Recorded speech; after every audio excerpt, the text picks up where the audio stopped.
Oh, g'day. It's Jade. Hello, Jade. We've caught up before. Nice to meet you. We'll get there in a moment. I wonder if I could call us to order. I apologise that I said to be here on time and I was the last person in the room, which is almost classic. Apologies. So firstly, welcome everybody to our third meeting for the year, George. I can never quite remember. Feels like about a quarterly meeting, but obviously we've talked a lot over the course of the year over various matters. Thank you for being here. We truncated this meeting. So Jade and Aaron, welcome to the meeting, but we've truncated this meeting, but we're keen to make certain we kept up with you because of a very valuable workshop that is a council group I think we all thought was important to have this morning. And I think, Steph, the results of the meeting bore that one out. So I gave George all licence to cut us to the bare bone. You've stood on us, George, with a very good meeting, and I appreciate the work that you have done, and amongst all the other madness, to give us a great quarterly meeting. And that, again, always reflects well on all the authors of the various reports, because they are crystal clear and a great read. Yet again, Jenny, I don't know how many people have been in contact with you in the course of the last quarter. There have been one or two I've sent your way, and I'm using your stuff. In fact, I bought the wrong sheet. This is Southland Districts by mistake, rather than this one here, which is ours. So if I start talking Southland District, you know that the good things we've learned here as a team, I'm taking elsewhere. Do we have any apologies for the meeting? We don't? We're all good. It looks like we've got a full crowd here, so we can move on. Oh, well, Miss Susan. Oh, no, you're here, Susan. Yeah, I am. Look, I will attend as best I can, but my apologies, I will sneak away early. I've got to prepare for another meeting. No, I appreciate that. That's really good. So perhaps we'll just sustain Susan's early departure. If you still stay the whole length, let's not worry. But I'll move that. Do I have a seconder? Thank you, Andrew. I'll put the motion. All those in favour, please say aye. Those against, is carried. Is any matter coming up that would trouble your interests? No? We're all good. I haven't been informed of any late items, and if anything, we've culled items out. So let's not get too worried about that. I think the order stays as it is. I don't propose that we need to change it at this point, noting it's due to finish at 3:06, which it will. Okay, so I'm going to move from the chair that we affirm the order. Thank you, Monty. I'll put the motion. All those in favour, please say aye. Those against, it's carried. We have the minutes. I'll take them separately. Firstly, of our 10 March meeting.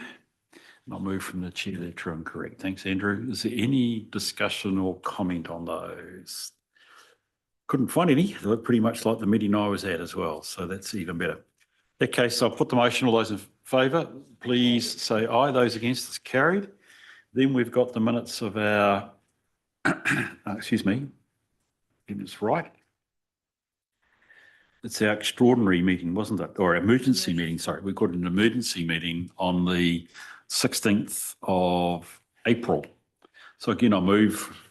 Thank you, Lou. Any questions of accuracy or completeness? Good, there isn't. I'll put the motion. All those in favour, please say aye. Those against? It's carried. Thank you. Right, we go straight into, I'm running past my run sheet here, sorry, Claire, so we'll get it right. 107, is it? I'm allowed to go, Jenny, to the risk quarterly report, please.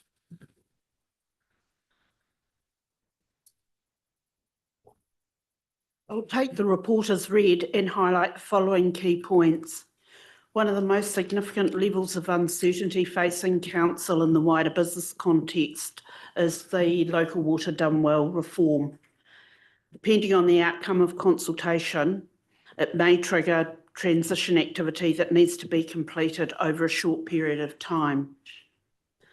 We've completed the review of the current level of the top risk trends with the executive team for this quarter. The key changes are top risk 3, financial strategy and affordability risk trend has flattened in the short term. This is due to the bespoke covenant being approved, which has given us some more debt headroom. and top risk change and business context is still trending up with the emerging geopolitical, economic risks and financial sustainability indicators from the Reserve Bank in New Zealand.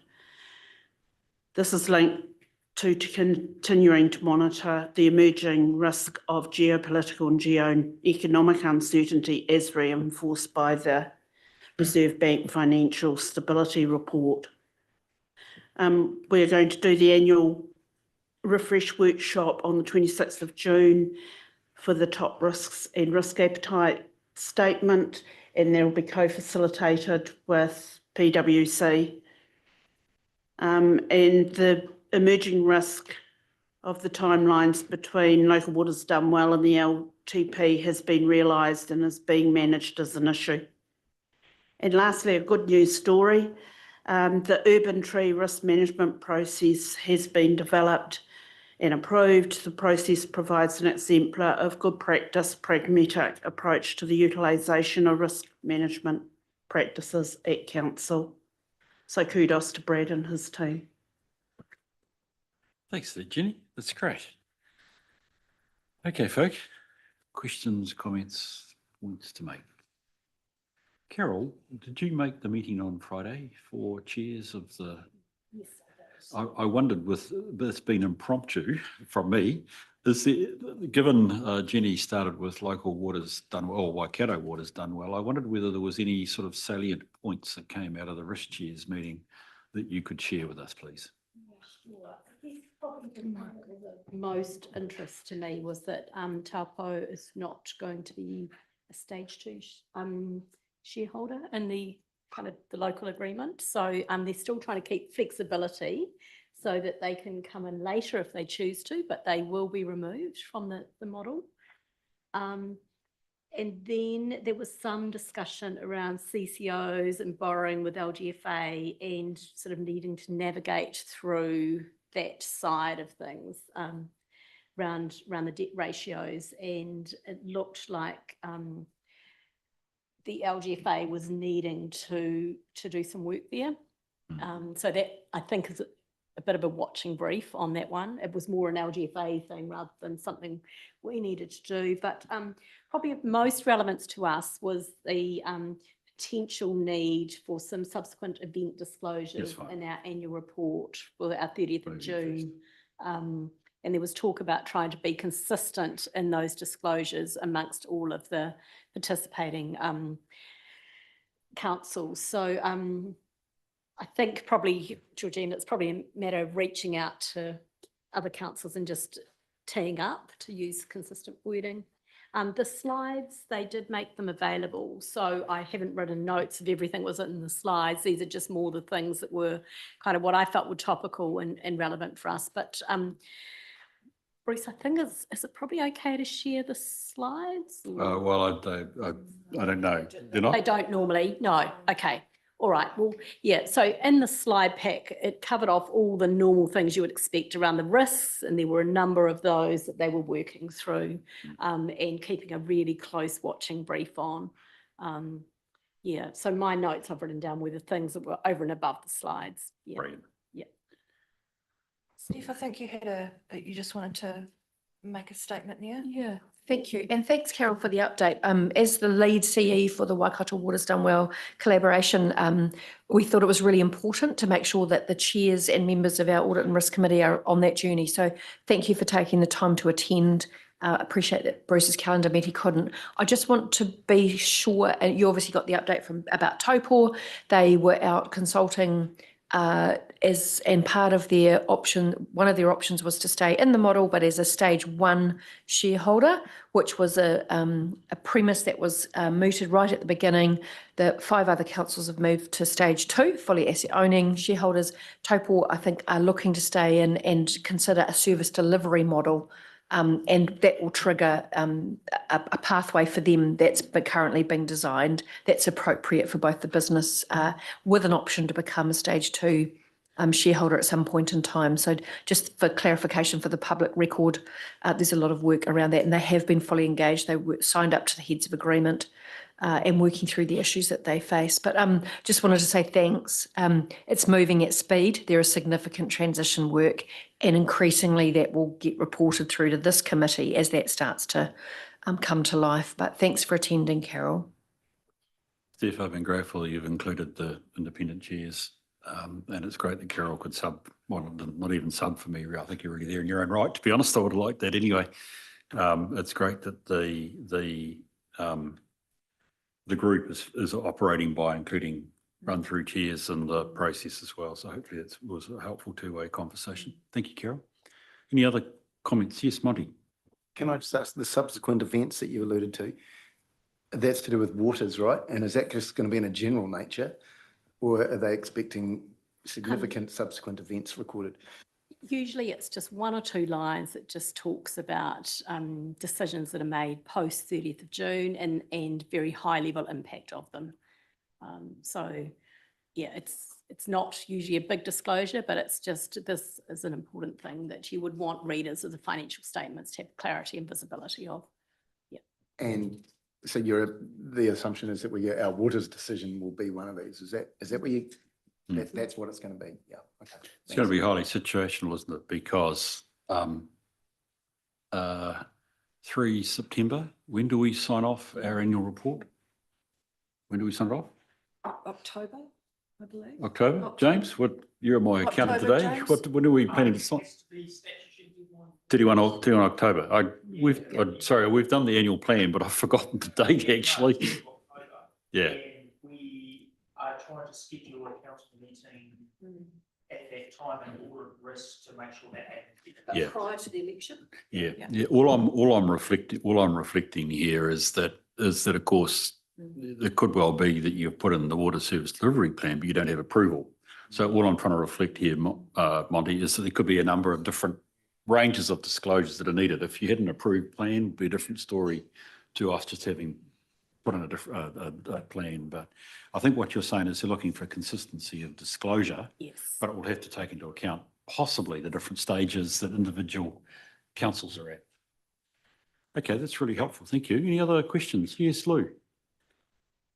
Just wanted to highlight the emergency risk of the natural gas supply, which we move out of the AOG, which is the all of government security blanket that we've got, and we will have to be on the open market. That is something that we will have to consider if we don't get a correct agreement over time for natural gas, particularly for our pools, etc., that we operate on, and that could be a significant risk or cost to us in the near future. It's something that we should have in the back of our mind, that we might have to make some very difficult, changes to the operational structures.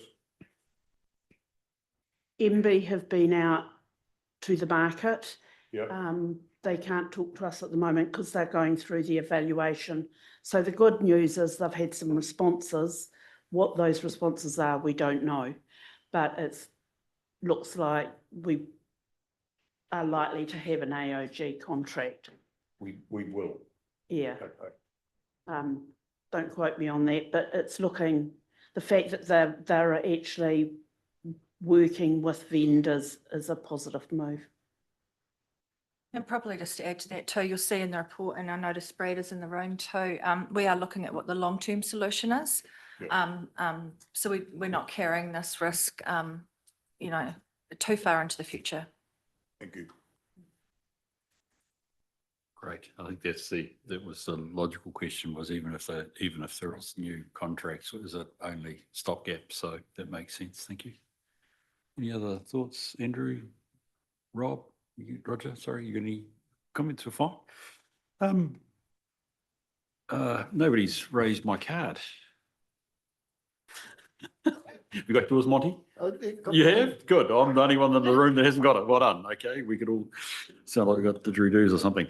Hey, we've got a couple of matters here, and you've highlighted them. One is financial risk. I hate to go back to financial strategy and affordability risks, and indeed failure to manage change and respond to uncertainty of the wider business context. How are we going against risk appetite? Because you know where I'm going to go. I want to ask my question. So what do we do? Jenny, I'm looking your way first. Is there any comment you'd like to make? I don't believe that there has been a change to the appetite at all. No. We are trending up. I think it will be an area of discussion at our workshop in a couple of weeks. Yep. I actually wondered whether, in fact, for the record, we should just note all the substantial financial planning work that's going on. Actually, you know, it is, there is a sense here, I think, that we are all grappling with a risk environment, a risk position or status that is outside appetite. I think it's important to recognise that, as I've argued here, and hence our bits of paper are, so we're uncomfortable. I mean, you find a different word, we don't like being in this position. The question I'm really wanting to ask, and again goes back to these sheets, is actually, are we doing enough? And I just want to posit the view that I think actually, from what I've been able to observe, a very strong, difficult planning process, which is looking particularly at financial sustainability going forward. What I do think it requires, and James, you may have a comment on this in terms of systems and processes, is that it means that we are not, there's a double negative, unopen. In other words, we are open to the risk of external shock of some form. And we've got, thankfully, Jenny, this interesting reserve bank forecast, or not forecast, but what do they call it? Sorry, stability, financial stability, which should be influencing some of our thinking. But actually, even though we will, I don't know, we'll come up with a plan that we're happy with that is in the context of Waipā right, but it's not, it doesn't seem a blessed isolation once we adopt it. It's still going to be subject to the externalities. And I sense that our risk environment around this will remain above our comfort levels. So we'll have a sustainable plan, but the externalities may well affect us. So James, my question is, in light of that, what do you guys do to monitor? You're welcome to, you guys should come to the front. You're part of the team. There's a mic up the front. You don't have to, oh yeah.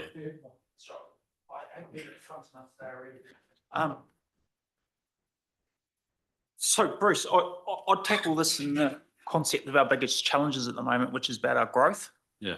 Our growth agenda, also our debt headroom, our treasury function. We have to hold a lot of cash on for our covenants. We have to hold 30, 40 million. That's obviously quite risky in the current environment. We're in a double negative here, to quote you, is we're in a interest rate environment, a macroeconomic interest rate environment and microeconomic, where they're decreasing over time. So we do have our treasury policy where we have hedging limits, and that's quite a bit of a challenge because, and it comes back to that appetite question, doesn't it? Because we don't really want to fix rates at the moment because we'll be paying less in the future potentially, but any of those economic shocks could impact. So I think the key thing for us is, how do we manage key financial risk in that lowering environment, in a very uncertain environment as well? So for us, it's managing our cash, our debt profiles in terms of maturation, and also in terms of the growth is harder because that doesn't hit till later. So that early capital investment, it's very difficult to monitor that. So I guess it's just always being connected into the developer community and what's going on in terms of building inflation and the likes. So I think the short way of saying that is there's a lot of moving parts and we've got to be on top of them and managing them within our treasury policy and the likes. Does that make sense? It does. Roger, you'd like No, to? it totally makes sense, and there are externalities that we've got a lot of, well, lack of control. But one of the other things that impacts that same question of sustainability is some of our internal factors, and of course things such as stranded assets and what's going to move and what's not going to move and what's going to be let. There's so much of an unknown there that's going to add to all of that, that really I haven't a clue where we're going to be in next year when we move over, it's just totally unknown, which I think that plus the internal thing gives us so many questions. I think, Roger, right at the moment, I'm looking for a short-term response here out of James, okay? Yeah, So I'm talking about the next year, yeah. because things could happen if you go, I mean, are we counter-cyclical? Because actually, the Reserve Bank says economic conditions around labour market, et cetera, are low, housing market is low, and yet we're predicting growth. So I'm wanting to reflect here that actually I think the expectation from me is strong monitoring along with the management that you're talking about our treasury position and how we fund it. But I think that starts amongst other things with monitoring and actually even just the extent how much of that services at council, because we have high risk. This is an environment where our best laid plans could be put asunder, even within the next year. And I think as we are in the process of adopting our long-term plan, even within this next year, something could externally affect that. So the question becomes, how good is our two things, our monitoring and our modelling, the two M's. Have we got that right? So that's the question, I guess. I mean, I'd like to put your way as well, because actually I think that's, that is going to be critical amongst all the day job plus the extra stuff that we're doing, that actually we've got a close grip on those sorts of indicators. I think that's fair enough, Bruce. I think I've been talking the short-term levers there as more of a financial control function. Yeah. And the second one you're talking about is more of a how do we manage the future, which that's connected to the growth and all that kind of stuff, right? So one of the things that we've taken on board and we were working on is to improve our finance and corporate financial reporting. So I personally want to see more focus here on liquidity, and I want to see more focus there on debt management, because it's not as good as it should be. And then in addition to that is around the whole, how do we run a matrix function across the whole organisation for the monitoring development contributions? Because that's the only way to manage it, because it's not a finance function, it's not a engineering function, it spans across the whole organisation. So in finance, we almost get the bad news. Do you know what I mean? Does that make sense? Yeah. So so what I'm telling is there's short-term levers, there's long-term levers, but the key thing is we need to change and be more nimble and manage short-term risk better, I think. And that reporting would be to the Finance Committee, correct? Yes, but a subset of that comes into the audit and risk as well, right, George? The same reports come here. Yes, same reports, trying to put more of a risk lens on it, I guess, in relation to our top risk profile. Yeah. The other thing I'd probably just add here, where I think that the end of June top risk setting is going to be really important this year in terms of, do we have our buckets right? In terms of what are we monitoring around our top risks? Our buckets are big at the moment. Do we need to get a little bit more focused? And that might be a discussion that we can have at that table too. Yeah, I think we need to work closer with our Treasury advisors as well. That's what we pay them for. Yeah. And so that needs to be an action on me to do that. I think so. All I'm wanting to reflect here is, it's easy for me to say this, James. So, you can always tell me, Bruce, I haven't got the capacity. But in light of our indicators, we are out of appetite. And I can accept that actually we are going to have to sit out of appetite for probably quite a long time through either the national or international economic cycle, or indeed our own position that we're trying to manage really closely. So all I'm reflecting there is, it is what it is. So I don't know whether that's, I think at the moment, are we high or very high on this? We're very high, aren't we? With a moderate appetite. And if it was entirely in our hands, there'd be thumping on the table and get us to moderate. Now, we can't thump the table because you can't do anything about it.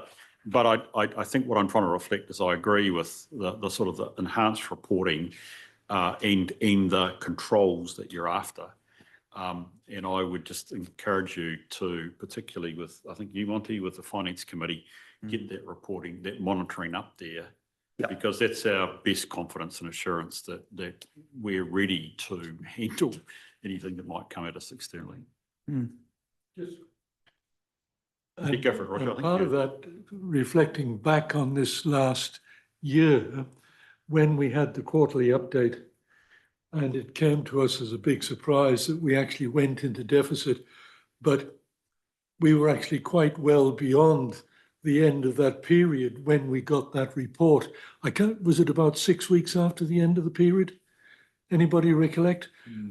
But it was quite a long time, and it was before your time as well. But I'm just wondering if we need to be cognizant of perhaps that faster reporting, even if it's outside the cycle of the Finance Committee, because the Finance Committee now is every 2 months, that might need to be addressed because of the criticality of keeping up with any changes that are relevant to our environment.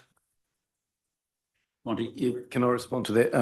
And I really like this conversation because it is a key risk. It's one of the ones we're furthest outside of appetite. And I agree with you, Bruce, it looks like it's going to persist for some time. So look, James and I and Steph have been talking about this for a while. This has been elevated to a very important matter for Steph, the financial reporting, the no surprises kind of approach, because the 4 monthly reports have become something of a wild ride. We don't want that to continue. Yeah. So look, the team, we just had to get through the LTP, have to do the annual plan.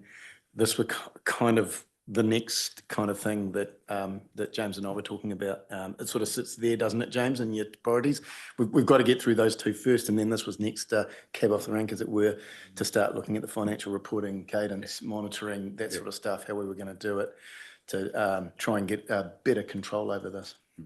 Yeah, I'd 100% agree with that. To quote a marketing kind of term, it's top of funnel.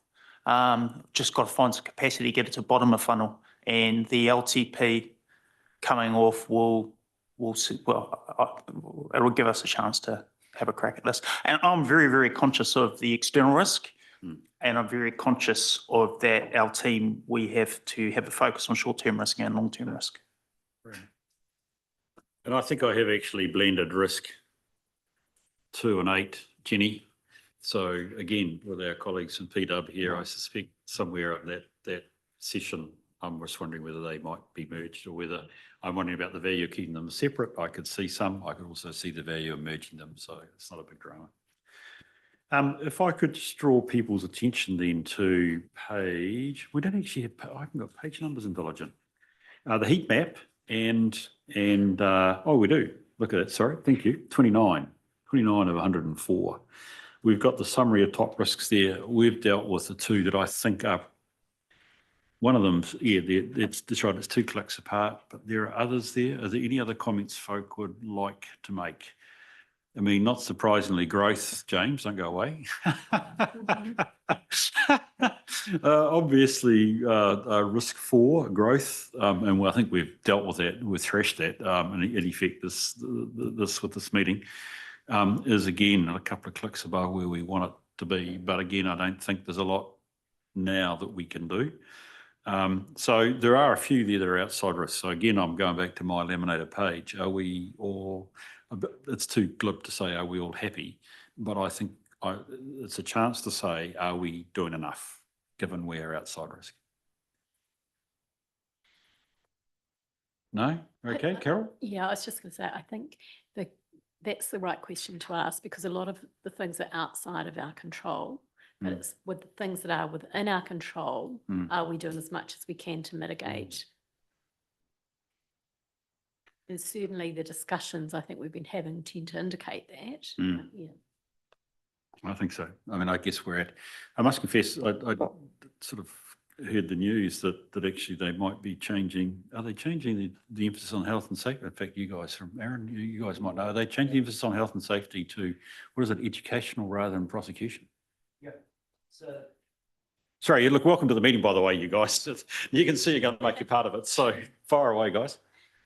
yeah, they just announced the last couple of days that they're wanting to have WorkSafe take a less, I guess, prosecution lens and be more educational and work with, I guess, all the organisations to provide more guidance and support for managing health and safety, rather than being the sort of stick at the end. It'll be interesting to see how that plays out, actually, Aaron. I mean, it made my head spin about is there a reduction in the standard of care for workers, or rather, if you have a reduced level of care, is that the right word?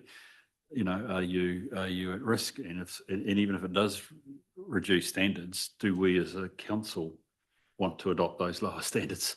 So there's quite a bit in here that I think George or Jenny, I think is a watching brief for us, just to understand, is this risk changing? I mean, even if only, well, we're all officers, but Steph, you've got the liability. So I think it would be quite useful for thinking for the next risk committee. There may be, I mean, I know you will, but I think an update potentially around this area, given it seems to be breaking news, apart from the fact that they've started a website where you can complain about road canes, which struck me as counterintuitive. If you're, sorry, I'm making a political statement here. If you wanted to reduce the cost of government, why do you open up a website with a complaint process? Because it'll cost so much money to clear them. But anyway, that's me just being cynical. Yeah, and I think what you're raising in terms of working with our internal auditors to understand a little bit of about what that might mean, is just in terms of how we translate that into our internal audit program as well. Yeah. For the next, over the next 3 years. I'm only raising it because it's watching brief, I think at this stage, rather than anything else, George, but I just seen it appeared to be a change in approach. We should stay on top of that if we can. Rightio. Anything else, folk, you'd like to raise? Look, we had dealt with Treasury Management, James, but I was just intrigued by, if I've got that correct, the top debt and fixed rate hedging graph. If I've got the sort of turquoise colour, like we're very close to our top band. I haven't seen a band like that in my other councils. Oh, sorry, 35. Yeah. Yeah, so this is just some of the core financial metrics that Jenny helpfully throws in. That seems, I just was interested in explain the band in a bit to me, perhaps Compliance monitoring. Yeah, sorry, mate, I appreciate that this may not be quite, this was more probably a Yolanda question. Yeah, no, these will be a carryover from our higher risk rate environment. Yeah. So we have some quite big maturations coming up in the next 2 years. Yeah, look at the skyscraper on the graph down on the left there. That's amazing. Yeah. High maturation over a couple of years there. Yeah, so those are all synced through that high rate. Yeah. And so what will happen is, so we've obviously hedged to fix the interest rate, and our policy is already bleeding off now into that lower rate environment. So at the FNC, Councillor Montgomery will tell you that we've been talking about our interest rate showing it's coming down, our weighted average interest rate over our debt portfolio. Yes, I suppose we were reasonably late to the market raising that original debt, weren't we? So we probably needed to try and fix it as much as we could. Yeah, okay. That's right. Yep. We're not into the business of speculation. No? I wasn't suggesting speculation at all. Okay, that's. So that, I would expect that to come down over the next year. Yeah, well, yes, that's right. I mean, I've seen some councils actually below their band, their bottom, their minimum, on the basis they've been waiting for rates to come down and being prepared to run. So really all I'm trying to say is the turquoise line I've seen more closer to the minimum rather than the higher of limits. I'll tell you also why you've seen that, what you've described about the councils, is because they stopped hedging when they thought it was going to transfer to the three waters entities. Yeah. Right. It's a much easier transfer then, and the liability doesn't sit with them, pass it off, right? So that was the part of the reason, because I remember at Western Bay, I won't tell what we did, but we had these similar conversation about hedging policy and treasury management. Gotcha. That's absolutely brilliant. Okay, anything else? Sorry, well, I probably have some other questions, but it doesn't really worry me too much. Bruce, can I Yeah, go for it, ask Marty. you on this? So sitting under the top limit in a falling interest rate environment on purpose is a good thing to do. Your example of people being under their bottom limit would be poor governance, would it not? They're falling outside of their own policy in a falling interest rate environment. I mean, that's beginning to gamble at that point. Well, it's interesting you say it's gambling. It's more a position where, I mean, look, it depends. It depends whether you're coming off fixed or floating, I suppose, in lots of ways. But it was certainly council seeking to, because of all the strong indicators, that it would go below 4 was the time to then go into the market and fix. Now this is, so we're talking advice from our treasury advisors at various councils. So it probably would depend where you were at and what you were on. But the concern would be, you know, we're at the top end of fix with big numbers. The question is, what have we fixed at? That's actually the real question. I believe Our average rate is what, 4.5. 4.89. Oh, Yeah, 4.89 is down to 4.5. Down to 4.5. That's Yeah, correct. So we're already seeing that Yeah. quite significantly. And our treasury policy is 4. Financial strategy 4. Forecast is 455, I think. Yeah. 4.55. Yeah. For next year. Yeah. Okay. Sorry, just what's sort of one question. I mean, it's here in public now. I just wonder whether our cybersecurity risk update should actually be in PX. Sorry, it was a very interesting read, but I just wondered whether we shouldn't have had that in PX, Jenny. Can I be upfront? I would be used to, I appreciate the reporting. I think it's actually really important to see it, but I would think this should be in PX if I could be honest. We'll take that away, Bruce. Yeah, Thanks can for you do that. that? Oh, look, I mean, I'm used to with Yeah. committees getting a quarterly report on cyber, but I would normally treat it as a PX item. Cool. Jenny, as always, a great report. Thank you. And I think we've recognised the majority of our risk environment is I think, as you put it, Carol, we've got the controls we could expect. We've got a bit more to do around the financial reporting, which we've already, shall we say, is in hand, but you'll let us know whether you've got where you are in a quarter's time, James. The rest is actually the external environment makes it very difficult for us to be comfortable or to let, you know, or to relax. Sorry, Mr. Chairman, I would revisit the risk appetite. Is it realistic to be moderate in going forward? I don't know if that's an answer for our governors, but I would revisit that question. It is, and I guess we're probably, Jade, looking at our strategic risk environment, but I presume in the middle of that we might also have a discussion around risk appetite. And the conundrum, I think, for instance, health and safety is often the same way as well, where, I mean, you can never live within your risk appetite because, sorry, you can never achieve it because actually when it happens, it's not good. Okay, that'll be useful. Thank you. What we'll be interested in on that actually, by the way, sorry, I need to get off about it, but James, is actually you in management operating to a different risk appetite than us.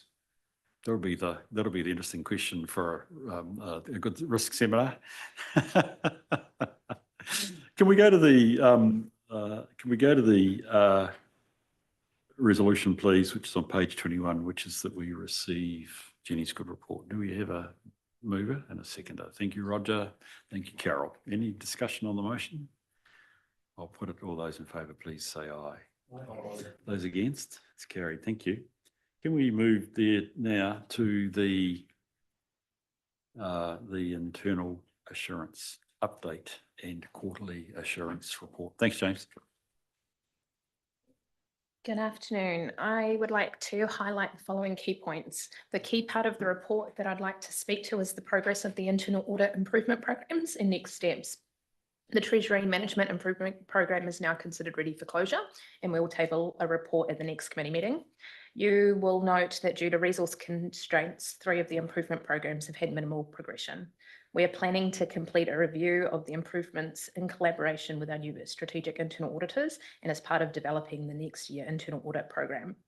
Also of note is that the project to refresh the capture of council's key processes The new software is now live. Initial response has been very positive, and the conversations already started around additional key process maps that are required. The report also refers to providing the committee with a verbal update on the vested asset project. Our mini project team have been working collaboratively to complete the recommended actions, and all the actions are complete and ready for the presentation to the developers in the form of training. This is the final step of the recommendations. In addition to the recommendations, finance, asset information officers and the planning team have been holding regular meetings to discuss a register of the 224 applications and their statuses. This has fallen out of the improved relationships and understanding of the impact across all the teams. The team is confident that these changes will prevent the issues that have been experienced in the past. Happy to take questions. Thank you for that. That's, I think a point we'll come back to across teams, and I'm glad to hear you saying that that's working well. If I have questions, Janice, anything that people like to raise here? Great sense of just actually everything being managed. Actually, I'm thrilled with that. I think you guys did raise with me, and Jade and Aaron, I will be interested in the recommendation that we ask you folk to do this risk-based re-evaluation of the improvement programs as they stand at the moment. I think that's a really good idea because a few have been around a wee while, and it's possibly reflecting some changes in our auditing, internal auditing and assurance. So it's really a question of are they still relevant and appropriate, Jade. So I'd be very interested to do that because I think perhaps what I'm looking for is a bit of a clean up of where we're at. While we've got on top of the progress through Janice, actually, have we got the focus right? And that'll come out also in the internal audit program as we look at that in a paper or two's time, which would be great. So I'm comfortable with that. Folk, any other questions from people? No? Good. I noticed that safe place internal audit or position on the spider diagram is not where we want it. I think that was always been it's always been there. So it'd be interesting to see again if things change in health and safety, whether that's still a relevant target. Rightio, page 40, we have the recommendation to receive the report. Do I have a movement? Thank you, Andrew. Thank you, Carol. I'll put the motion. All those in favour, please say aye. Aye. Those against, it's carried. Cool. Rightio. Great title, meet and greet strategic internal auditors. We've already got you in the game already, Jade and Aaron. No worries. It's great to have you here, and I appreciate the chance to catch up with you folk online. Whatever time it was, seems like a long time ago now, but it's great to see you. Great to see you in face. So, look, I think now's the chance to. I think you might even have some slides. But is there anything that George or Janice you want to say before I let these guys go for it? Obviously, welcome to Jade and Aaron. As the committee's aware, we went through a procurement process through CoLab, and PricewaterhouseCoopers, PwC, are now our strategic internal auditors, and our focus will be the risk workshop and developing up the next program of audits to bring back to you in September. But I'll hand over to Jade and Aaron and they can speak for themselves. Welcome, Jade. Thank you. Thank you, Jenny. Look, thank you, committee, for having us here today. So my name is Jade Collins, and I'll be leading the strategic internal audit and risk services that we'll be providing to Waiwha District Council. And thank you for inviting us to join the committee today. So I'm a partner in PwC's risk services practice, been with the firm about 17 years and based in Auckland, but do come down to the Waikato region from time to time, of course, to work with Aaron and meet with the other clients we have down here. So I've been providing internal audit and risk services to organisations in the public and private sector for a number of years now, including at the strategic level, whether that's in terms of risk advisory along the spectrum, through to internal audit, operational audits and strategic based audits as well, including to some local government clients across the North Island. Yeah, look, it's been a delight meeting with George and Jenny and the team, getting to know Waiwha District Council a bit more and what's important to yourselves and what risks and challenges you're facing in this current environment. And looking forward to, supporting through, firstly, the risk refresh, And then, of course, supporting with that improvement plan, and how do you, help to reprioritize and say, look, what's, how have those improvement plans reduced some risk? Where are there some exposures that you want to move that down to? Really interested in the prior conversation around risk and where your appetite settings are, are they, and whether they're still appropriate, or actually do you just have a tolerance for carrying some risk beyond that for a certain time period? So the space we love to play in. Delighted to be here and start this partnership with the council. And I might just hand over to Aaron to introduce himself. G'day everyone, Aaron Steele, I'm the director at PwC. Been at PwC for 8 or 9 years, and been working in the local government space for over 25 years. Actually my first internal audit job was at Auckland City Council sort of 25 years ago, and I've sort of kept associated with the local government sector ever since then, which is very nice. And it's good to be involved at Waipa. I work out of the PwC Hamilton office, and look forward to supporting Jade and working with all of you, and supporting the team here at Waipa.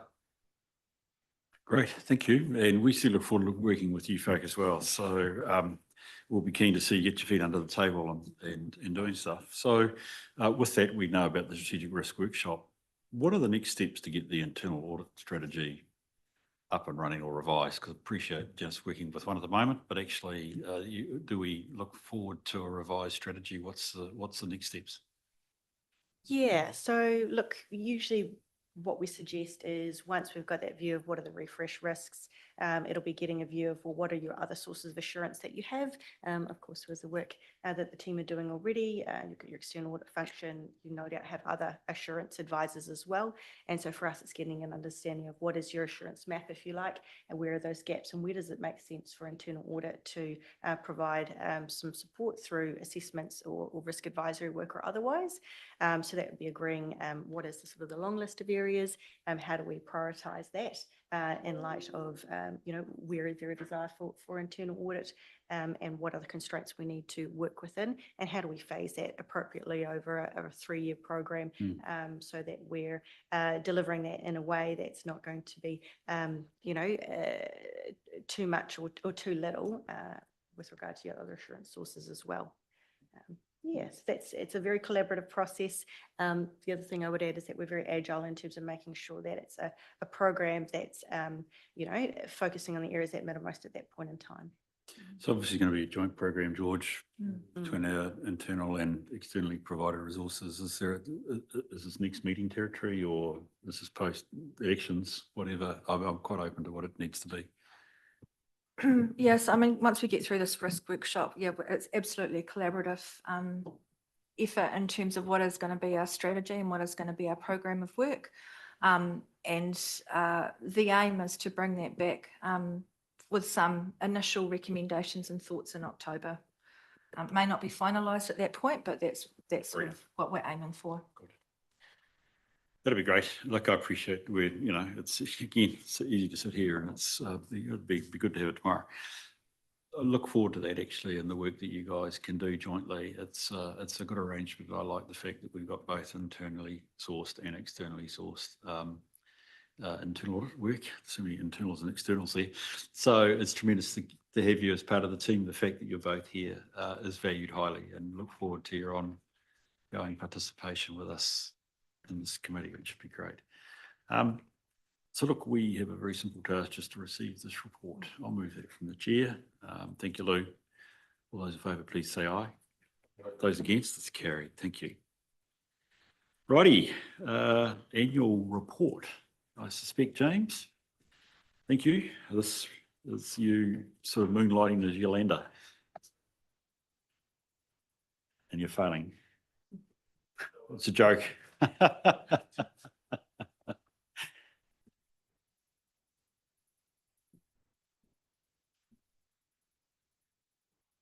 Hi, so we have the update on the accounting policies for the 24-25 annual report. There are no changes to the accounting policies for this year, so everything will stay the same. the main thing will be we have the full revaluation of our infrastructure assets and as well as our land and building assets, when those results will flow through into our annual report. And then we'll take any questions from there. Thanks, Nada. All right, Appreciate that. great. Can I just add one Oh, go point for it, there? James. Obviously, with the revaluation, we will build that into the, I expect Councillor Gordon's already over this, I'm going to answer this question in advance. But we will test those against what we built into year one of our LTP and re-baseline, because obviously it'll impact on depreciation and the likes. But we think we're pretty close at this stage. We're just doing that piece of work now. So. So Roger, well done for obviously getting it through. It does raise with me, when do our auditors look at it? It's a sort of semi-serious question, because I don't want us to be tripped up over this. I don't, I'm not overly worried, James, about the 9 and 16% will be what it will be, but it's more a case of just thinking about the unfortunate position that we're still doing LTP, but we've got to get the annual report out of the way. And this is always the dominant issue with an annual report. So again, it's a question of when will audit have a chance to eyeball that and give us a level of assurance as we go through the process. Yeah, that's right. We will be putting that in front of them very soon, because obviously we will be working through the LTP audit in line for adoption in July. So of course you do part of the LTP audit in effect, so they can. Yeah, and I mean, we do have some issues with the revaluation side. I mean, as we know, they've taken a system view to how they revalued our assets, whereas we've taken some of the findings we use for Entity B transition and also mapped on top of our asset management system what we know is actually happening in terms of, asset renewals versus new growth, like the wastewater treatment plants and things like that, right? Those are new growth, not renewals, as an example, right? So we've just got to clear up those differences. Just further to that, sorry, just on the annual report side with the revaluations, we received finals today, so staff are just going through those and checking those, and then we'll be forwarding those to audit next week, so they can front foot their work on the revaluation, because it is a big piece. Thanks, Nada. That's music to my ears. Roger, I think sorry, I hooked over you. Yes, you're quite right. I was going to raise the question of depreciation, and it does seem quite high when you look at 9.2 for transport and 16.2 for water assets. Over 2 years. Over 2 years. Yeah, so we revalue every 2 years. Right. Yep. Correct me if I'm wrong, Nada, but this is a revaluation for every 2 years. So if that'll be infrastructure's every 2 years, so it'll actually be 8.1% annually. If you're looking at Councillor Gordon. Okay, that still seems quite high though for us to have budgeted for that level going forward in the LTP. Not really, just given the inflation and civil construction costs. So I went through this morning on growthings about how much water assets have gone up, 22%, etc. So no, I think that's probably be about right, 16. Okay, good. That's comforting. 8% annually. If CPI is 3.5, 4, it'll be significantly higher. We know that. Thank you. Any other questions from folk here? You're okay? Sorry? It's high, but it's high because it is high. Just what it is. It's by no means the highest of what I've seen around the country. So, I mean, look, Roger, I'd endorse James's comment that the real inflation rate, particularly around Three Waters at the moment, is not great. Yeah, just that we didn't want to see our rates going up. Thank you. Yeah, and obviously we use QV, who are our external valuers, so we do use recognised experts in this field. Yeah. And let's face it, this is again one of those sorts of judgmental estimate numbers that's good to have the external auditor run their eye across and comment on, even if it is sometimes painful. It's actually really good to have that external test, because it is a significant, whether it's 16%, whether it should be 14 or whether it should be higher, Roger, it's still good to have that. That's right. And I just reflect back on the last time we had an evaluation, a re-evaluation, and the impact that it had then on the rates was quite considerable. Yeah. Thanks. Sorry, Carol, were you going to say something? Claire, you're welcome to come to the table. You don't have to sit in the back, please. You're most welcome to come to the table and find a microphone, contribute.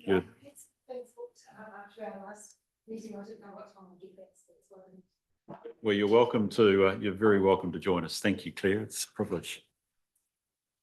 So just a follow-up on the revaluation. Some of it may be that there's been capital invested in those spaces as well. So it won't all just be cost inflation.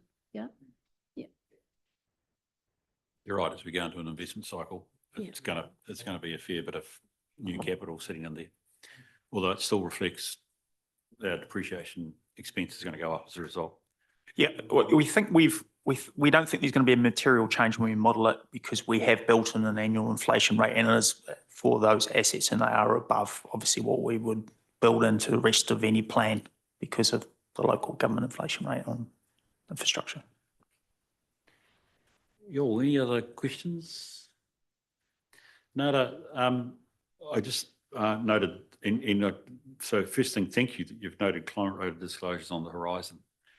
I would like to argue when we get back to normality that we embrace these and do something with them.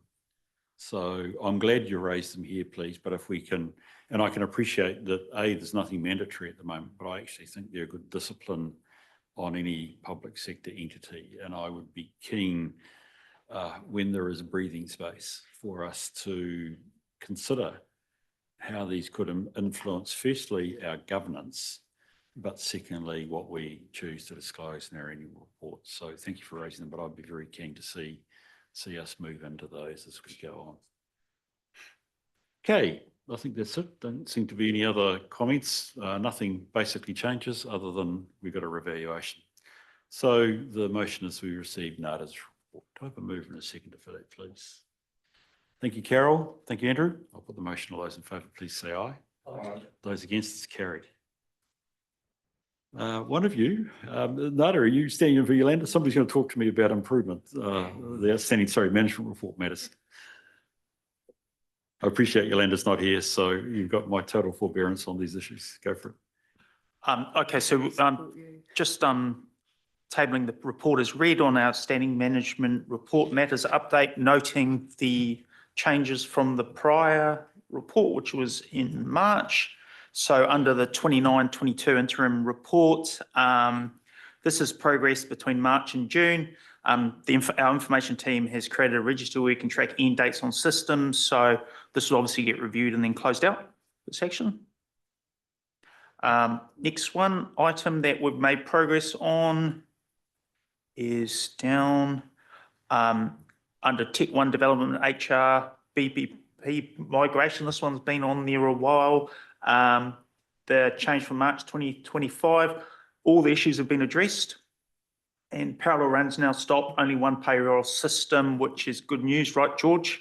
And George's team has been responsible for delivering a lot of this and it's a big win. So that one will be closed out as well, subject to audit confirmation once they revisit it again. And those are the key changes from March's report. Thanks, James. Appreciate that. Yes, Carol.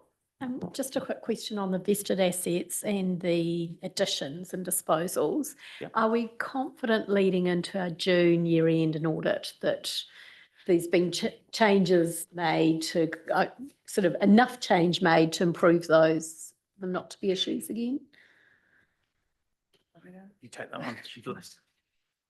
With the vested assets, so we've been having the internal process and audit taking place. So we're fairly confident that hopefully we won't have another prior period error on that. And then with the additions and disposals, we do have the asset accountant that's working regularly with the information officers, asset information officers. Given that it will be a catch-up, and I'm hoping when audit comes in, they'll see that we are working, and hopefully it will not be read if it's still next year. So, Thank you, Carol. Any other questions? Yes, Roger. Just to follow on from that vested assets, what you've got at the end is the matter is progressing, which suggests that there is still something that is left to address within that item. And yet the indication that you just said is that you are firmly of the belief that we've done everything we need. Yeah. Is there anything that's left outstanding that you think you could review? I think we kind of need to wait till the end of June when we can get a list to see, so we can go through and check off. Really, it's going to be a trial and error to make sure that what we have put in place is working, which we're confident that we are capturing what we need, but we just need that list to Right, to so confirm. you really need the confirmation that the actions we've Which we taken have can't get actually till- closed Yeah, that, till the end of June. that Yeah. door. Yeah, okay, thank you. Yes, Roger, I'd take a lot of comfort. It's, I mean, obviously matters progressing and a couple of those red ones are ones that we've all been very familiar with. But I also note you've no further action, which obviously means you're very happy you've got to the end of that. So we're just waiting on our auditors, which is not unnatural at this stage of the cycle. Okay, that's good. Thank you for that, Nada and James. Appreciate that. Actually, I did have one question. Sorry, Nada, if I could.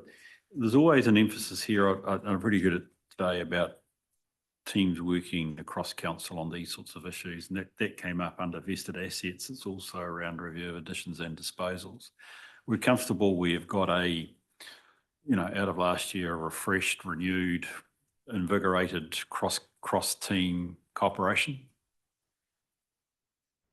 Doesn't worry me who, either you can answer it, does it?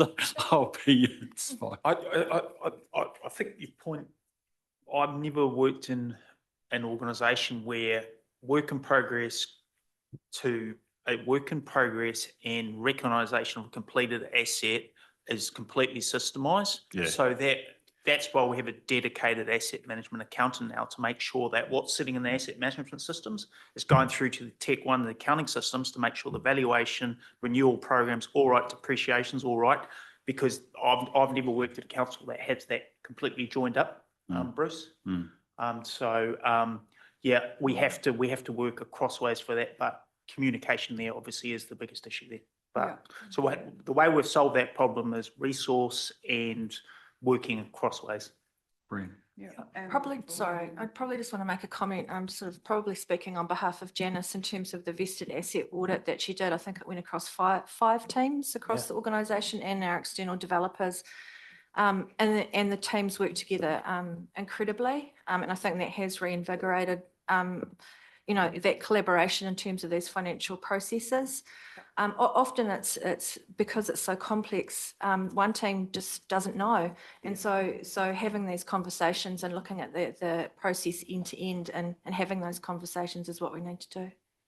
Absolutely, and it's building those relationships between the teams, having the Good. confidence, yeah. Good. Well, I'm glad and I'm encouraged by that.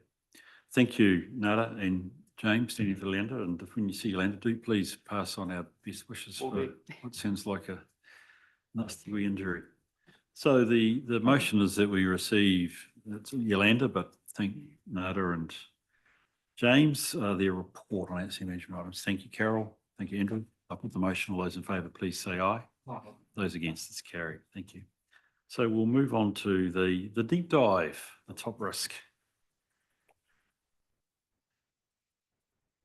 Dawn, great to have you here. Thank you. It's a very, very interesting read. Lots to take in. So be very much in your hands to give us the colour.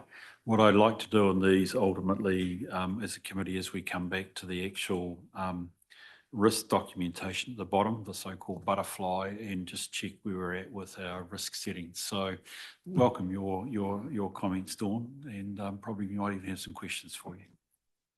Kia ora koutou.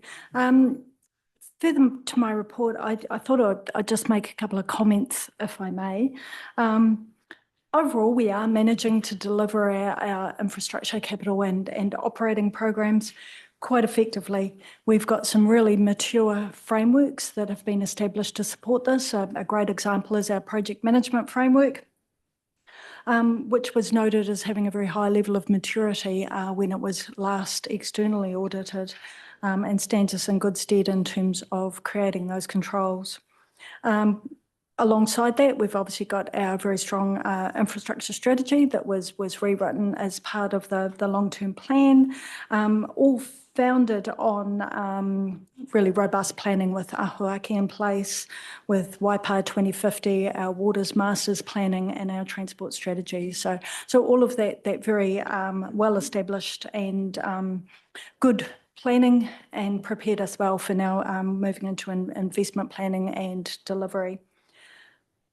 All of the conversations you've had, or many of the conversations you've already had throughout this meeting, sort of further demonstrate the interconnectedness of our organisation, how we do come together to deliver on these programs of work. You know, we are still ongoing legislative changes that impact on our delivery and the standards we're required to achieve. And Waipa is not unique in those challenges. And in terms of how we have to equally compete for resources through our supply chains, and as we're hearing about central government in terms of their recognition around having to address their infrastructure deficit, that competition in the supply chain will become even stronger. So standing us in good stead, maintaining those strong relationships is really important. One of I guess, the outcomes in terms of the processes we've had to go through over the development of our long-term plan is that review of our investment and renewals, the move from, in the shorter term, reducing that funding and looking at catching up in later years of the long-term plan, and acknowledging that will have effects on our operational ability to address some of those risks that may or may not be realised, but there are risks. In the meantime, you know, to work within our current constraints, we're having to juggle investment between projects, and you will see that as we bring reports to you, where we are looking at some projects having to be deferred or delayed to allow other projects to progress. And that's just that juggling, ensuring that we stay within the financial constraints that we've had to operate within. So overall, though, certainly our programs of work are well developed, they're founded on good planning, and they're being delivered in a manner that's well supported internally and through our very valued supply chains. This afternoon also, within this report, we've provided our capital program update rather than a separate report, and apologies for Sharon Patterson, who's not able to be here to present that component of the report, but I'm happy to take any questions in terms of across those both areas. And being a deep dive, I am picking you. There are some very deep questions to be posed. Thank you, Dawn. Appreciate that. That's wonderful. I appreciate the smartness of doing the project status as well at the same time. For Sharon was absolutely superb. If I do have questions for Dawn here at this stage, please.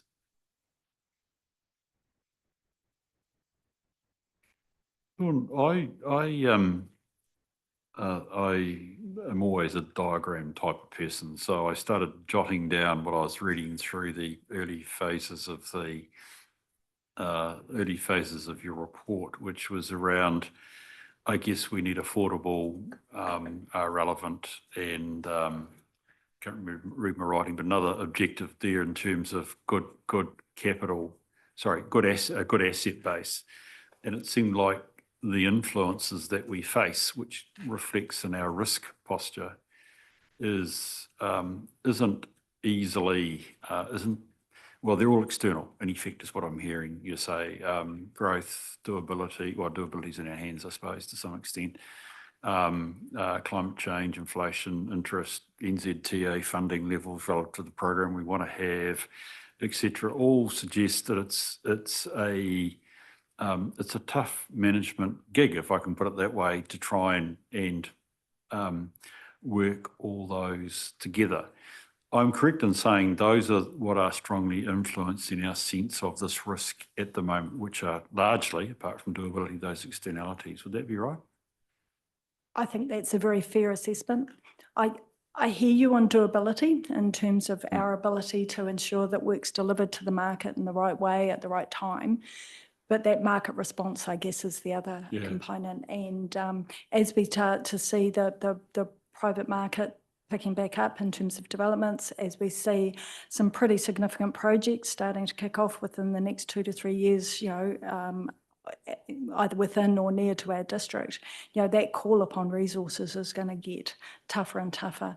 It's been really interesting talking to some of our suppliers who operate in that mid-tier, so not a tier one sort of supplier, some still aspiring to be a tier two, and that understanding of the market, that understanding of where the right supplier is for the right project. That's the where we've got some real skill across the organisation in terms of being able to both understand that, but then translate that to what's the right procurement methodology to ensure that we can attract those appropriate suppliers.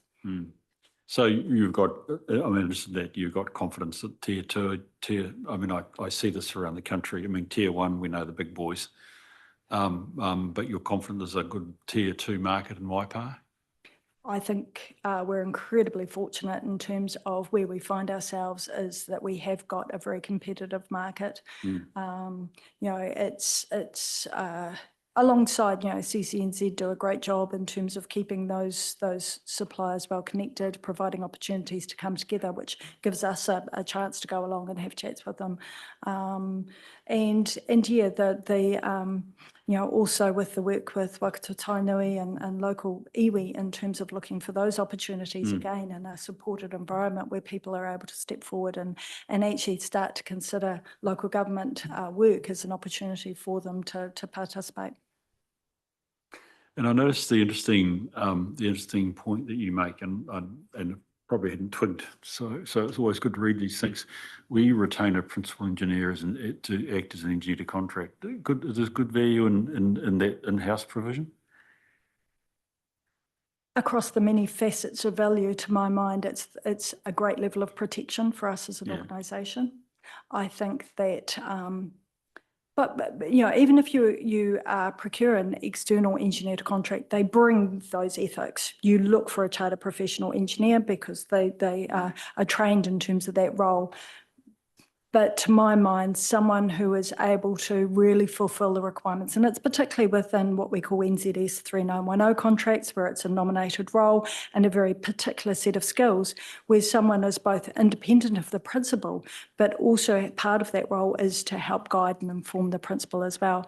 And I think that when councils are able to recruit and have someone on staff who is both well experienced but able to navigate that path really safely, I think is invaluable. It'd be for both maintenance and capital programs, right? Big maintenance contracts. The principal engineer would act as ETC. Yeah, whether it's 3910, 3967. Yeah, okay. Sorry, Monty. I just wanted to ask you a question about this.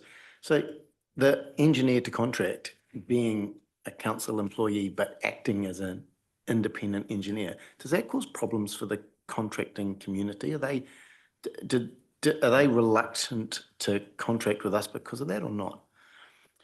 Absolutely not. And in fact, some of the feedback that I've had personally is that they really support this model on the basis that they believe they've got a really strong relationship with the client who is very focused on working together on a solution without having to bring in a third party who may have other drivers around elongating disputes. And do they share the cost of that engineer to contract? No, that is completely borne. It's council's role to provide that as the principal in terms of it. So, so that would be the case even if it was a purely independent engineer, we'd still be paying? It's a cost to the project to have that role in place. Interesting. Okay, thanks. That's good. And maybe if I may, through the chair, in terms of, so NZS 3910/2013 is the engineer to contract role. Interestingly, in 3910/2023, the New Zealand standard that we may choose to adopt in the future starts to separate the engineer to contract role into a contract administrator and a independent certifier. And so that's something that we'll need to work through in terms of if we do choose to adopt it, and there's no particular drivers to do so, but we would have to work through in terms of how that relationship best works for us. Sorry, just to follow up to the follow-up. So if that's a 2023 modern contract, is that being widespread sort of adoption of that, or are we in the mainstream not adopting it? I'm understanding that there is a level of hesitancy around universal adoption, that there are some valid reasons to stay within the 2013 model, where we say, for instance, we have this arrangement in place that works really effectively for us. Thanks, Monty. Yes, Carol. Just a quick question on page 88, where we've got the expenditure, the CapEx, and we're looking at the budget of 142, and we're looking at a forecast of 130 and the deferral. And totally understand projects being deferred and then flowing through. I just wondered, is there any impact on levels of service due to that deferral? At this stage, no, we don't believe so.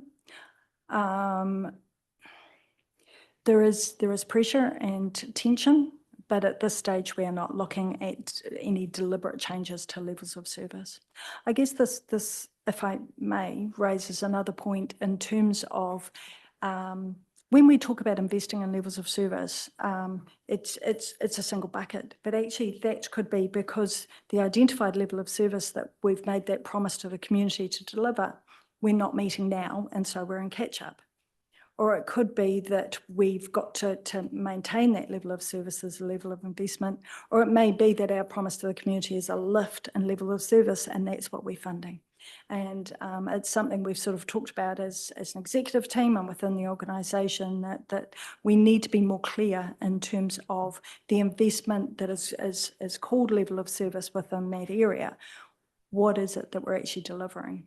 Because as we start to get more granular in our prioritisation, I think that's going to be really critical in terms of understanding where we are and which investment is related.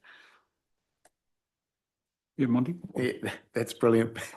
Because, you know, we in the LTP consultation have broken down the whole 9-year CapEx program into the various buckets, level of service being one of them. I was slightly surprised how high the number was, but what you've just said explains a fair degree of it. It's not necessarily an improvement in the level of service. Sometimes it's catch up. Yeah. I just wanted to ask a question about Alpha Street. Now, this could be a dumb question. Have you come back to us before with this, or is this the first reporting on the tender process not being successful? Or do you want to discuss this in PX later because it does come up? Save the contractual stuff to PX. I think Monty would be my recommendation. But in terms of perhaps the challenges of systems and process, I'm interested in the answer. And if we can keep it at systems and process, otherwise we'll take it all in PX. What's suitable for you? I'm interested in the challenge. You had a procurement process in place, and systems wise, it didn't deliver the result. Does that reflect anything about the way we have early contractor involvement, etc.? Because I think that was an ECI contract, right? It was, and I think that whether it's time as well in terms of where those suppliers are, we were following a model that others have used successfully, but actually those other suppliers then had won other work elsewhere, which kind of changed the marketplace. So our sort of offering went out to the market. They weren't in the position they may have been previously, and the prices received sort of reflected that.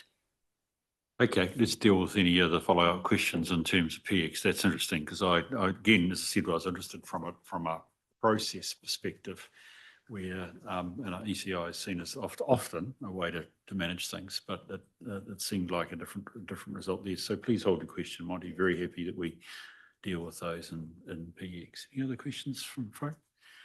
Here you go, Andrew. You're welcome. Make the most of it, mate. I just page 4 of your report, 79 of the agenda, just question being posed about investing in the right infrastructure. I was really pleased to see that actually, because yeah, I think that's a good thing to follow up, and I'll be interested to see how that evolves. Thanks. Yeah, through the chair, I think it's been fascinating for me in terms of involved some of our sort of LTP events, opportunities to meet with members of the community, members of the community board on site, and that realisation in terms of that we can take out a plan and have a conversation with people, but they don't necessarily see that plan the way I do in terms of how it transforms into what we're going to be building. So yeah, some real learnings coming from that one.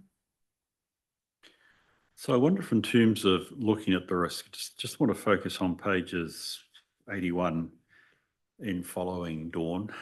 So a lot of, I think we've been on this journey with you for a wee while now, and I might start with asset management, but also activity management improvement. And you've got a lot of well progressed or completed activity there. There's a bit to go. If I flick over the page to 82, or rather, there's a small list. Perhaps can you characterise for me how important achieving this list is relative to the numbers above the bulk? And if anything, I'm probably even looking at, if you could explain for me, data model for all asset classes not yet in place. Just interpret that for me, please, because I'm very interested to know where that's going. So look, yeah, how important are these, about 6 items to managing our risk that we're going to go to in terms of the Appendix 1? I say they're the larger rocks because they're pretty significant, quite extensive pieces of work. Yeah. And if we tried to break them down, I think we would find that many of the components of them are progressing, but we've never been deliberate and maybe taken that and brought it together. If we think about being a strategy-led organisation, it's been something that's been a goal and an objective for us for a long time, and we have moved into that place where we've kind of built a lot of those foundation stones. So it's how it's interpreted or seen. So therefore, I think the work proposed and through our internal assurance advisor is invaluable in terms of taking the time. When we first sort of did that work way back in 2020, 2021, with our previous auditors, we took this program of work and we broke it down to very small components. And I think that's probably where we maybe have got a little bit lost in the weeds. And so coming back up to some of these areas was incredibly useful. As I say, staff capacity issues, ongoing challenge in terms of it, and if I even think of the conversation that we've had here around vested assets, absolutely great review of process, some real distinction of clarity of responsibilities and those things, which is fabulous. But I still see a number of asset information officers across my area, across the activity areas, who are just inundated with data coming in as built information from projects we're doing or from developments happening on site, and huge amounts of pressure in terms of how do they translate that, getting it, and it's all manual, getting it into our asset information systems. In an ideal world, there are digital models that are able to do that seamlessly automated, but we are light years from our ability to harness and utilise some of those things. So I think coming to data model, that's the foundation stone to enable some of those digital tools. The Transport Agency have invested millions upon millions of dollars with what is termed an asset management data standard, a universal data dictionary for everything we do in the transport space. But that's that national leadership to say, once we get that, by crikey, the digital tools that we're then able to utilise in that space are phenomenal. So it was a very aspirational piece of work that was included in the internal audit. It's absolutely where we need to be for all of our assets so that we can understand them, we can utilise some of those digital tools, but it needs sector leadership on a much greater scale, maybe than Waipa District Council, to really achieve that. And that's just the reality, is that each of us doing it individually on a small basis is always going to be really hard. Okay, so that does reflect that some of these still remain aspirational rather than ones that we can really grip up on. We probably have to pony up with other people, other councils. Is that a fair statement? It's probably the Dawn Ingalls view of the world, but it's I do. I respect your views, Dawn. Yeah, it's hard when, as I say, those asset information officers do phenomenal work. They're working very hard to get that up to date. How on earth do you take them away from that to do improvement projects, to say we're actually going to work on this development of a new standard? Yeah, because the world doesn't stop while we kind of endeavour to do that. So that's the challenge, absolutely. Carol, I'm glad you've put it that way and said that, because actually that actually does reflect our capacity to hold information and to make it and turn it into knowledge is challenged in this area. If it's non-digitised and if people are working so hard they don't have the room to come up and think through new ways, that's not a criticism, but if that's the way they're working, that's a organisational challenge rather than, it's not certainly a Dawn or an infrastructure necessarily issue. Okay, that's very helpful. So, I guess George, just reflects that in a year's time, I'll still see this list here unless we do something different. Now, sorry, you don't have to make a response to that at this stage, other than to reflect some of the gain areas, the real gain areas for good information we won't be able to capture at this stage unless we do something different. Okay. You are welcome to comment on that one, by the way, George, if you want to. I wasn't trying to shut you up, sorry. Okay, look, so to try and round this off, can we go to page 85, please? So we've got the risk description here and got that rough, I don't know, do we still call them butterfly analysis, Jenny? I don't know whether we still do. I've always thought it was, but I'll use that word. And essentially saying that we are moderate in our appetite, but then we go on to say, while activity planning provides direction, number of drivers that may prevent or negatively impact investment, optimisation and subsequent delivery, there's always a need to balance, blah, blah, blah, blah. We accept that in the interim, we have a high risk. So committee, I'm back to that old story that we are outside appetite. What do you reckon, guys? Guys, sorry, Claire, you're in the room as well. And Carol, you're welcome. It's everybody. What are you thinking? What do we do? We're outside appetite. Are we happy? Terrible phrase, I know. Monty, go for it. I can see you're. I think the assessment's fair. We're outside appetite, but it probably reflects reality. I'm comfortable with what we're doing in response to that myself. George, is there, I am going to come to you now because I was really interested in that last bit, what's outstanding, because that seems to me we're getting base information, and I suspect in our maturity, Dawn, we're core or competent, whatever assessment scale we use. But if we want to move on, we've got to do something different. Is this something organisationally that we're thinking about? I think this is a discussion as we're going through, Steph as the chief executive has signalled, we are looking, at what some of our business models may be. And we're also going through the transition planning, or potentially going through transition planning for the CCO. And I think that sets the context for having a look at some of these things in more detail, because as Dawn says, they are big rocks and they require an organisational lens.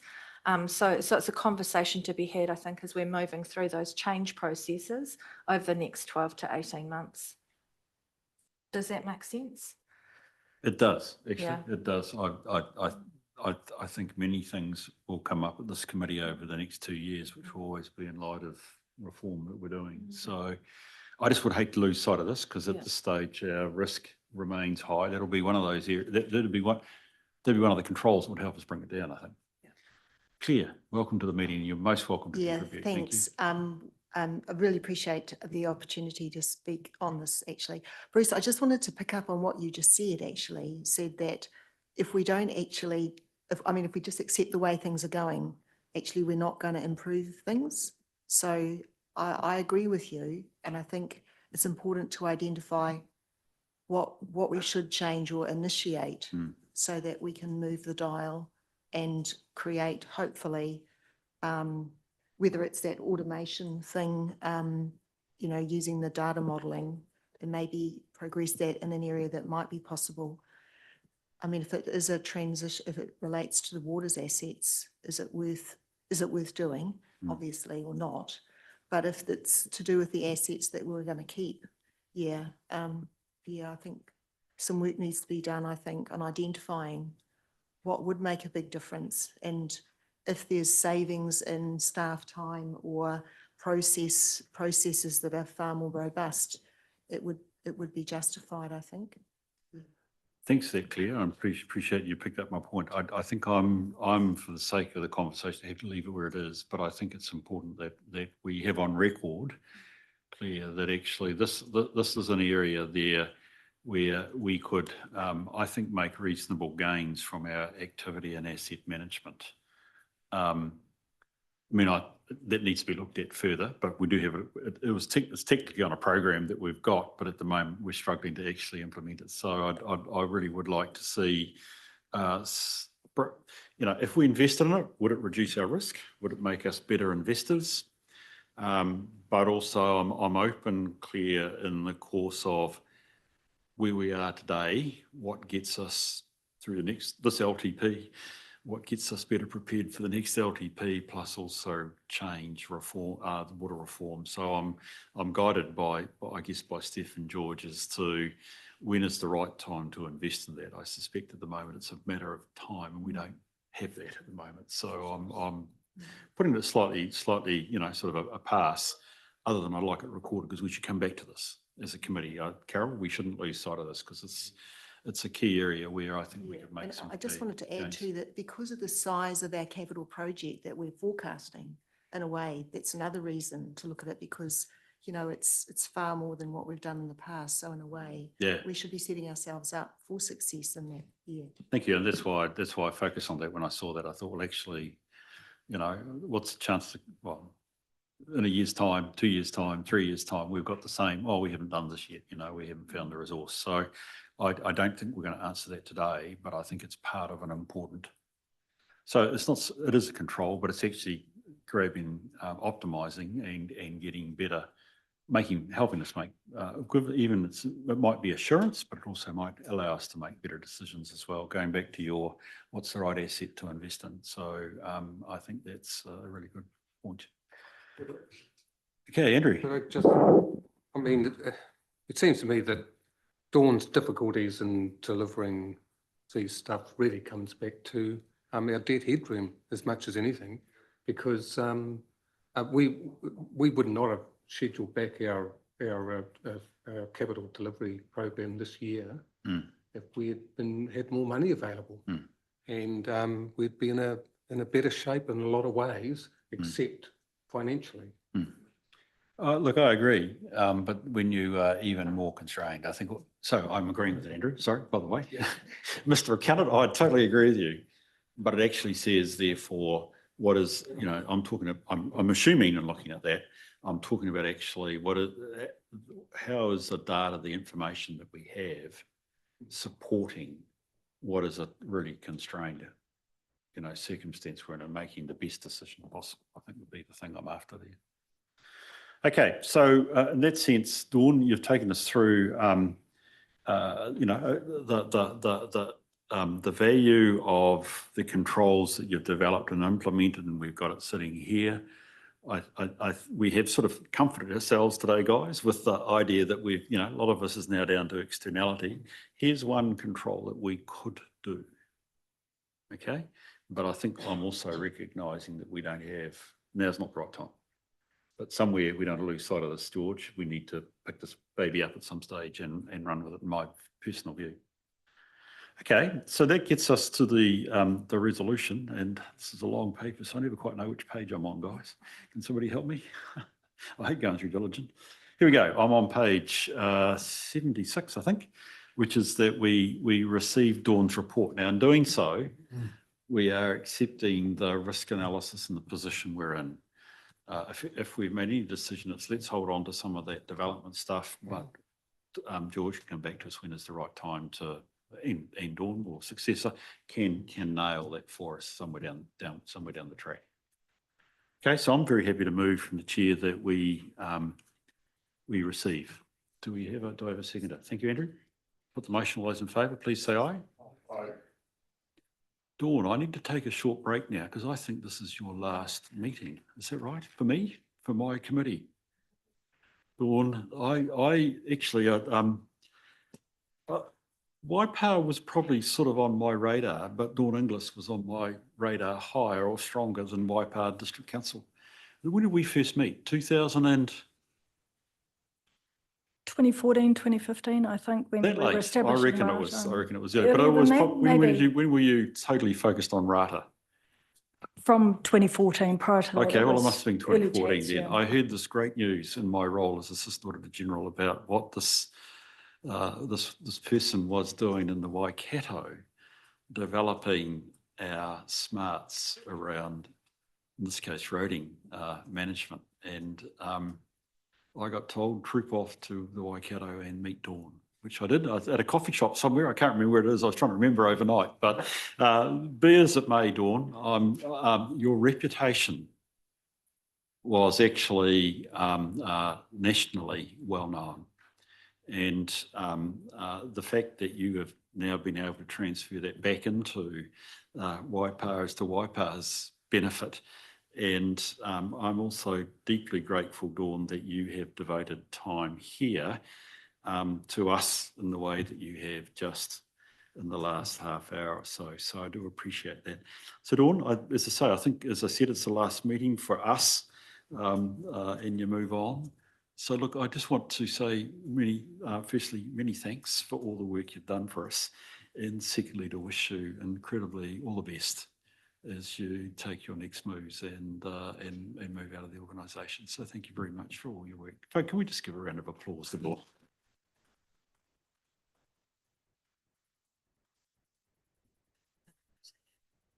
Oh, sorry, Eva-Lisa, you need to sit beside your colleague here. Come on up, Eva-Lisa. We need to meet you as well. It will allow us to present the next paper as a collaboration. Oh, rightio. Eva-Lisa, welcome to the meeting. Now, Eva-Lisa, it's a bit unfair, but why don't you just introduce yourself, and rather than me trying to ham-fistedly do it, I would love you if you could just take it. Everybody knows Eva-Lisa in the room now, do they? Yes?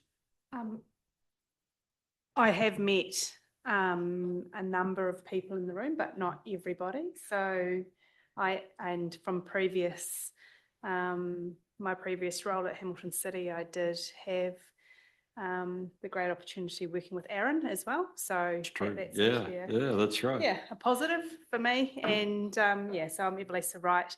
I'm here to be handed over the baton from Dawn. So and hopefully continue on the great work that she's actually done for the Waipa community and this organisation. So big shoes to fill. And for me, it's hopefully similar shoes, but with a different tread. Maybe different shoes, because I don't have Dawn's style of footwear, but that's all good. There's legendary footwear she has. Right, Eva-Lisa. Well, that's great. And Dawn, if you just stay there while we do a couple of procedural things to get us into PX, please. That'd be great. We'll only be a couple of moments, please. So if we just move to the resolution to exclude the public, it carefully outlines the matters we want to take into PX and the reasons why. I'll move from the chair that we move into PX. Do I have a seconder? Thanks, Monty. Is there any discussion on the matters? We're happy? Okay, I'll put the motion. All those in favour, please say aye. Aye. Those against, it's carried. Again, first item just to... okay, going too quick, sorry. You're quite right.